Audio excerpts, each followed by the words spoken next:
Radio Max, la radio du sport et de la musique.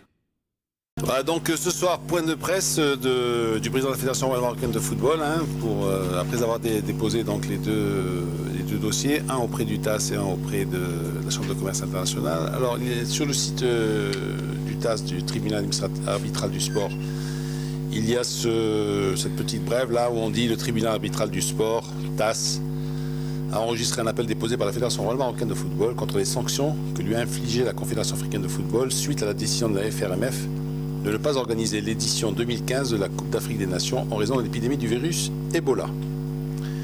Par deux décisions datées du 6 février 2015, le comité exécutif de la CAF a exclu la FRMF des deux prochaines éditions de la CAN, lui a infligé une amende de 1 million de dollars et l'a condamné à verser 8,05 millions d'euros en réparation de l'ensemble des préjudices matériels subis par la CAF et les parties prenantes du fait du désistement survenu. Voilà, dans son appel au TAS, la Fédération royale marocaine de football demande l'annulation des décisions attaquées et requiert qu'une sentence finale soit rendue avant la fin du mois de mars 2015. Une procédure d'arbitrage a été ouverte et est menée conformément au code de l'arbitrage en matière de sport. Voilà. Je retiens le mot Ebola déjà. Ouais. Dans le premier paragraphe, c'est important. Et puis,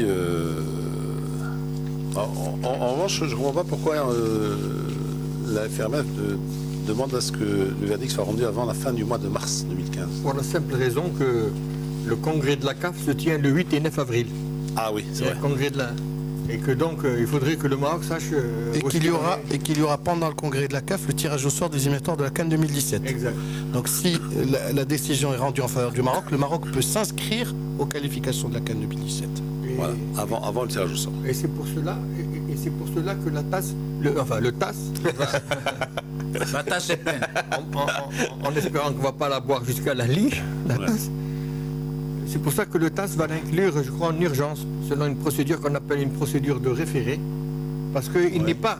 Parce que si tu rentres dans le site du TAS, tu vois que jusqu'au 22 mai, il n'y a pas l'affaire du Maroc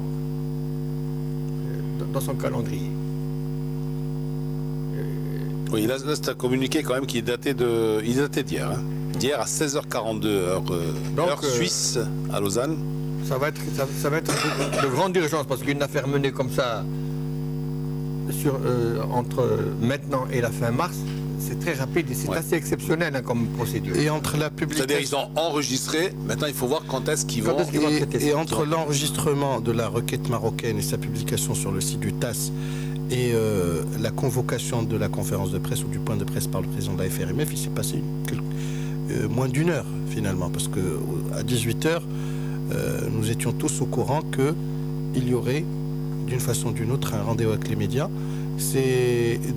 On pourrait appeler ça, je laisse peut-être la primaire Blade qui est expert en communication, mais de la communication institutionnelle, puisqu'il y a eu une première étape avec le comité directeur de la Fédé, la deuxième avec les présidents de club et de ligue lundi, et la troisième. C'est bien pour les radios, c'est bien pour les télés, c'est bien pour les sites, les réseaux sociaux.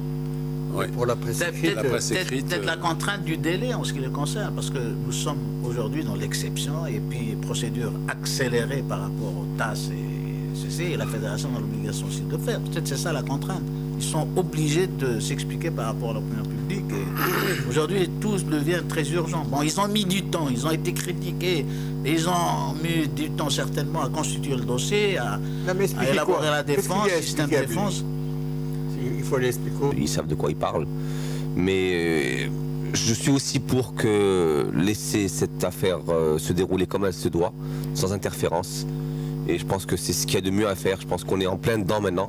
Le retour à la machine arrière n'est pas possible. Comment vous dites, les Qarines, allez à Jacques Est. Le soir, on est jeté. Voilà. Non, mais ce qui est certain dans cette affaire... Tu faisais du latin au lycée de Lyoté Il faudrait lui demander. Ce qui est certain dans cette affaire, c'est que maintenant, il va falloir faire de la communication, pas seulement en direction de l'opinion publique marocaine. Il va falloir quand même occuper la scène médiatique là où les décisions se font. Moi, je déplore une chose, c'est que pendant que les ponts de la CAF se pavanaient sur certains organes de presse faiseurs d'opinion en Afrique, RFI, TV5, France 24, nous nous contentions de faire profil bas et de communiquer en interne. L'opinion publique marocaine est acquise.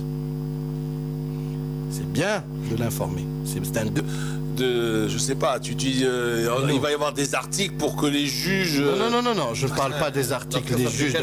Mais tu as dit pour influencer. Tu influences le tribunal maintenant, toi? Les opinions publiques, Lino. À un moment ou à un autre. Ah, l'opinion publique, mais pas les juges. L'opinion publique, Lino, elle a un rôle important. Et nous l'avons négligé pendant la première partie. On a laissé la CAF attaquer. On les a vus sur TV5, on les a écoutés chez RFI. Et on n'a jamais eu une réaction, un son de cloche marocain. À un moment ou à un autre, il va falloir qu'on fasse entendre. Et nous, le son de cloche marocain, Bélo, qu'on l'a eu avant même le début de l'affaire. On a rué dans les brancards, on s'est. Je crois qu'aussi, si on en est. Nous. Voilà, si on en est. Si on en est. Si on en est là où on est aussi, c'est parce qu'on a à la fois aussi mal géré la chose. On a peut-être pas mal géré la chose, mais on a mal goupillé la chose, Bulloul. Et par la suite, il y a eu un effet boule de neige qui fait que tout aller en cascade. Et puis là, aujourd'hui, je pense que ça n'a plus aucun intérêt de faire monter la sauce ou de vouloir justement. Au communiqué du TAS, il parle de désistement et non de demande de report.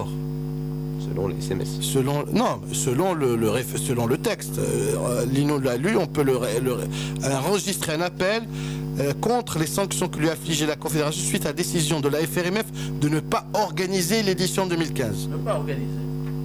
Non pas organisé. Est-ce que c'est un retrait, demande de report? De ne pas organiser. Ça peut être un désistement aussi. Hein. Eh ben, Non, mais ça peut être aussi. Ça peut être aussi un report. Je n'organise pas. Voilà, Je bien n'organise sûr. pas. Oui, je n'organise pas, veut dire quoi? Déjà, tu es dans le juridisme. Je n'organise pas. Déjà, tu es dans le juridisme. Tu vois là, tu interprètes soit. Non, moi, au contraire. Non, selon que tu sois la CAF. Voilà, ça peut être que l'un soit ou la l'autre. FRMF. Voilà. Pour dire à quel point les mots sont bien choisis. Parce que Amine Birou. le communiqué du TAS, le TAS ne va pas te dire suite à la demande de report ou suite. Tu comprends? Lino, Amine Birou a posé un problème très important, celui des médias de la diaspora. Hier, figurez-vous, il y avait un débat avec les journalistes du Monde, qui sont dans les grandes chaînes, dans les grands médias en Angleterre, aux États-Unis. Ils ont parlé de ce qu'on appelle la diplomatie parallèle. Et effectivement, quand toi tu dis nous nous sommes contentés du local, eh bien parce que justement ces journalistes faiseurs d'opinion à l'échelon international sont très sollicités, eh bien ils sont marginalisés. Ils l'ont dit hier. Ils ont dit nous voudrions tellement être professionnels, rester ce que nous sommes, c'est-à-dire comme moi je suis à la BBC, moi je suis quand Al Jazeera English aux États-Unis. Non, mais la diplomatie parallèle, c'est quoi? C'est BHL en Libye, par exemple? Non, à ce niveau-là. La diplomatie parallèle, ça peut être BHL, comme ça peut être la presse internationale.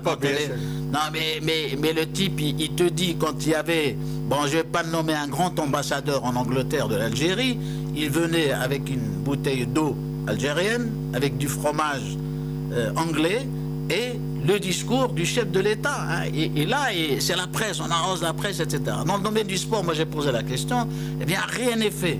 Rien n'est fait. C'est 0 degré 0 de la communication et de l'information par rapport au sport. Et effectivement, est-ce que ce problème ne concerne pas le Maroc à l'échelon international avec les médias internationaux et la diaspora, les journalistes? Si.